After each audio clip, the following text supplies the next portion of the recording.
Welcome back to the podcast. There has been a shift here. We have shifted from the Little Things 2.0 to the brand new Balanced Bureau over here.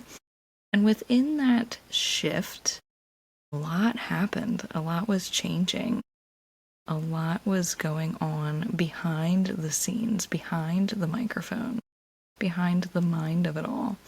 And a lot really does go into rebranding yourself. And I want to dive into that a little bit here today and go over just a little bit of why that shift happened and what you can do when you experience that kind of shift in your life and maybe even in your business. That feeling of rebrand, that feeling of what I used to be, I no longer am, and that complete identity shift, if you will. And it's almost like the little things didn't fit me anymore, and here's why. I was going back through a few archives, I think it was Instagram story archives, and I kept seeing the little things over and over and over again, and I kept thinking to myself, I am not little anymore.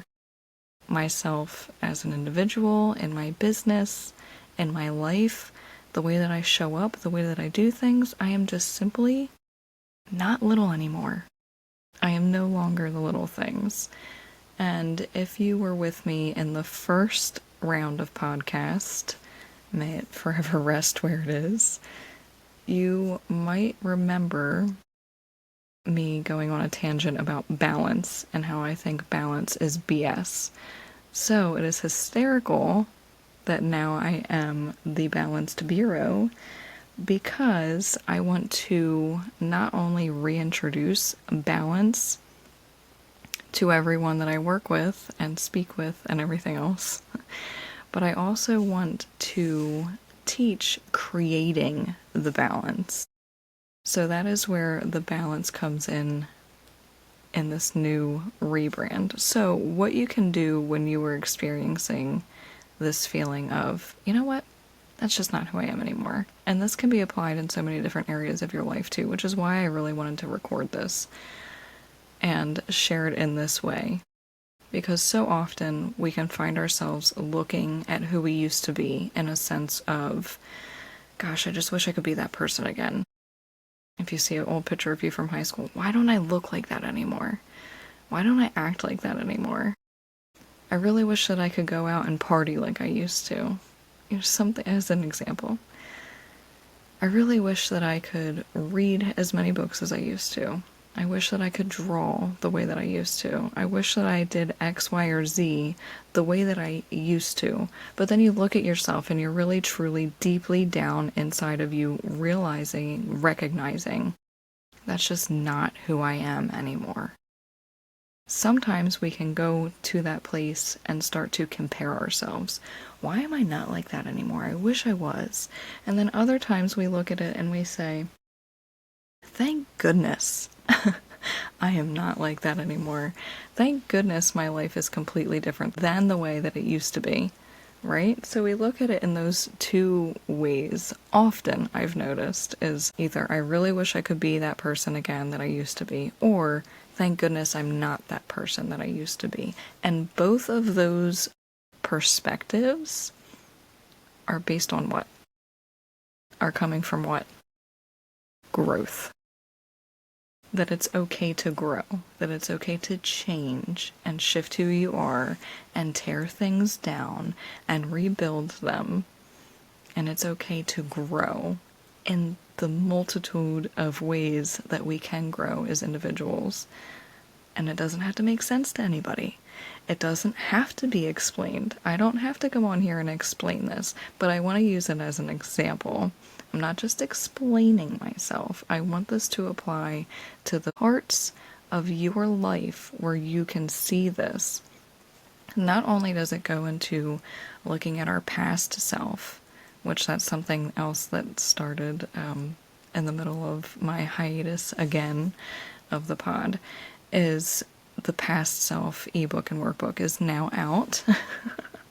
I think I was hinting towards that in the last couple episodes. However, it is out. If you'd like to go visit that, I'll link it in the show notes. It is the Past Self ebook and workbook combo. So I dive into how I really took myself from wishing that I could just be who I was when I hit my postpartum period.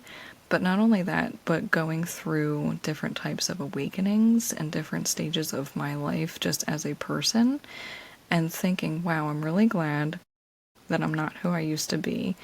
And also bringing in those pieces of who I used to be that I wish I could still be, and the practice of bringing that into who you are now, right? So it's like you get to go get in the car, drive to the past, visit the old version of you, sit down with them for a minute and say, hey, what lessons or qualities or characteristics should I bring from this period of my life back with me into who I am today?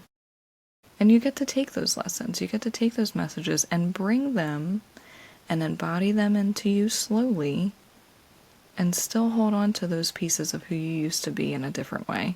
If it needs to look different, maybe it doesn't. So that is what the Past Self ebook and workbook take you through. It's that journey that your soul didn't realize that it needed. And it's those messages that sometimes get left in the dust, but we can go back and we can sit with that and we can say, hey, what do I need to know? What do I need to take with me? And we can leave the rest behind. And what happens when we get home? We get out of the car, we get back into where we are now, and we get to leave the past where it was. And it's that practice of, instead of dragging it along, almost like flat towing on donuts, right? So you're driving in a car, but you're hauling the past, and it's on a flat, so it's literally just rim to pavement, grinding, sparks are flying. We no longer have to do that. And that's what that dives into. So I really hope that you at least go download the preview, because that was pretty cool. I could add that on for you guys, and check out at least the first couple pages of the ebook. I digress on that part. I had to share that. What other parts of rebranding yourself can I bring from my experience to you so you can apply it is the picky on priority. As I've mentioned, there was a bit of a hiatus as I rebranded and shifted literally my entire business around to not only boost myself, but also to celebrate that growth, right? And what came through there was a lot of getting picky on priority. And this is something I talk about a lot, pretty frequently. But what does that mean, right? What does it mean? That we all have so many priorities. There's always so much going on. There's always that never-ending to-do list. Do. And there's just never enough time, right? I used air quotes. There's never enough time in the day to get everything done.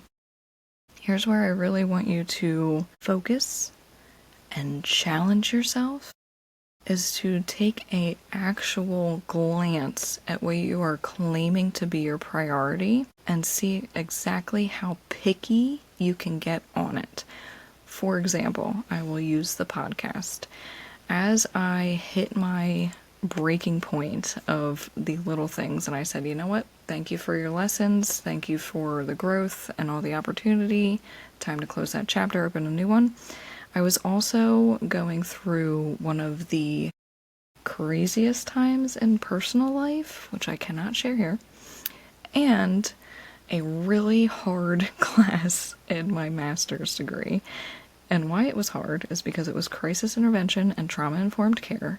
And with the past that I have had, I would say 8 out of the 15 chapters I covered in that class, I was healing from my own trauma or sobbing at the chapter in the textbook. So there were a lot of topics that I was covering in that class that I even had to talk to the professor for like the first time ever in my master's degree. I'm like, yo, this class is emotionally wrecking me. Because I had to practically relive some things that I've been through in some of the assignments, and I even wrote about it in my last discussion board, and I gotta share this. My professor commented back on my grading comment, and she said, thank you for being so open and vulnerable, but I even found myself a little overwhelmed by reading your responses to some of these assignments. And I was like, yeah. So my priority was my emotional well-being, my physical well-being, taking breaks when my body was like, hold up, girl, take a break. And I put that at top priority, so much so that I was reaching out to a professor saying, hey, I gotta take my time on this class. Some things are gonna be late. Dock me the points if you need to, but I am going to be taking my time through this class. Like, I looked over the week previews from the start. I saw that there was a self-care survey, and I was like, what do I need a self-care survey for? And I get to like week 5 and I'm like, oh. Pump the brakes. That's why. Because I needed to actually get real with myself and my priorities and say, you, self, need to be listed as a priority. So that meant identifying, shifting all of the other priorities that I had going on in my life. And to be honest, podcast fell at the bottom of that list. So it was myself, my class, my family, my current clients, my current work, and podcast was just on the lower end of that. Meanwhile, I still had people reaching out saying, hey, when can I start, getting on the pod with you? I'd love to be a guest on your show. I'm like, all right. So I finally got that updated. So it was all that back end stuff that no one talks about, or everyone avoids, or if you're real lucky, you can outsource it. I chose not to outsource it. I just did it all. So really, truly, look in your day-to-day. What can you identify as what you are putting on yourself as this is a priority? And what are you putting on yourself that maybe doesn't need to be? So there's a couple questions you can ask these priorities, and I want to share that with you. So listen up, if you will. First, you can ask the priority, if I don't get this done today, does that affect the way that I'm living my life? An example of this is the dishes. The dreaded dishes. So if I ask my dishes, hey, can I live like full quality of life for the rest of my day if the dishes are not done?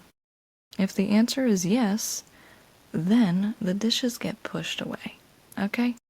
Now, if it gets to the point where there are no forks left and no plates left, and in order to cook your dinner you gotta do the dishes, we gotta maybe shift around some other priorities, right? But then in that moment you can say, hey, dishes, your priority right now, and maybe the laundry is at the bottom of the list. So you can see that once you start identifying what the priorities are, you can then ask it questions and literally say, hey, grass, are you a priority right now? Like, can I live tomorrow if the grass is not cut? Yes? Then don't go spend your time doing the grass, right? Do something else. Maybe it's a task that you've been putting off because that task has been low priority, but you can shift and see and identify, okay, that has been bottom of my list, but right now it feels like I can bring it up a little bit higher on the list of priority and go get it done. And it's not to shame yourself. It's not to put yourself in like some sort of guilt trip or gaslight yourself into doing something. It's just simply identifying. And I feel like that's the first step to overcoming this like constant overwhelm or constant gotta get it done, and this burnout feeling is that we're not identifying truly what our priorities are. I could have easily burnt myself out to a literal crisp by doing my work on time for my class, by managing my personal life to a T, putting myself as, maybe bottom of the priority list, and getting this podcast done. If I really wanted to burn myself to the crispiest piece of bacon, I think, ever, to where it's inedible, I could have done that. I could have. But instead, I got seriously real with myself and got picky on my priority.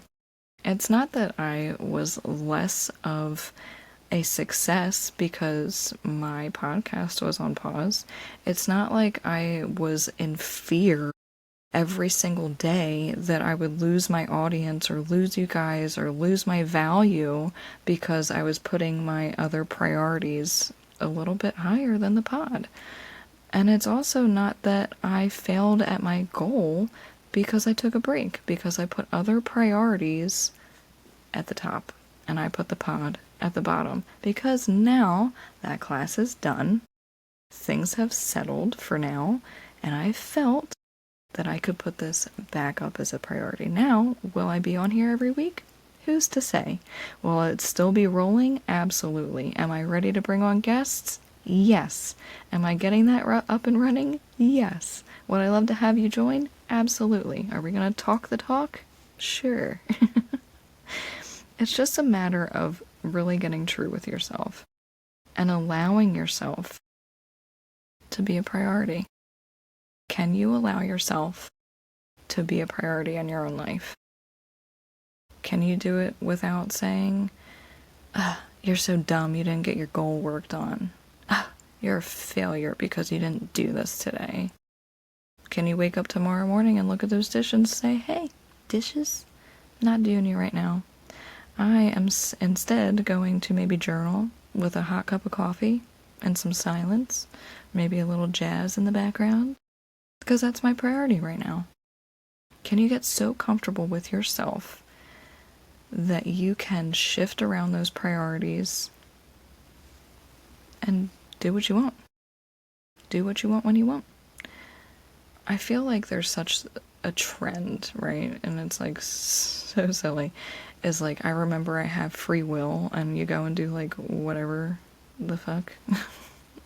I remember I have free will and I go get a coffee, right? But like, it's not just free will, it's putting your want or your need as a priority over something so minuscule as the laundry or the dishes. And I know you're going to probably say, but that's like my job, or that's my responsibility. How can you just ignore your responsibility? It's not ignoring it. No one's ignoring it. You're identifying it. You're saying, hey, responsibility, you can wait. If it's not affecting the quality of your life or your kids' lives or your family's life, it can wait. You ever notice yourself getting so caught up and almost trapped in this feeling of, I can't even sit down and play a game with you until these dishes are done? What's your priority? Your priority is the dishes. If you got really real with yourself, could you say, hey, my priority right now is going to be game night. My priority later can be the dishes. What is it? You get to choose your balance. You get to choose your priority. You get to choose how picky you get with those priorities. Just give it a try. Give it a try. Can you allow yourself to say, I am still successful even though I put a goal on hold, even though I took a break, even though I stepped away for a minute to handle other priorities? Does that make you less responsible? No. If anything, I think it makes you more responsible. So I would love for you to give that a try. I shifted over the Instagram handle, so it is now the_balanced_bureau on Instagram. Hit me up over there. I'd love to hear what your key takeaway from this late night, it's almost 1 a.m. over here, pod rant update episode was. And be sure to click follow because there are a lot of exciting things happening and coming. I can't promise that I'll be on next week. I will let you know, though, before I log off of here, is that there were a few nights where it's like, I need to record this message. So there are still quite a few bullet points in my notes app of episodes that will be coming out.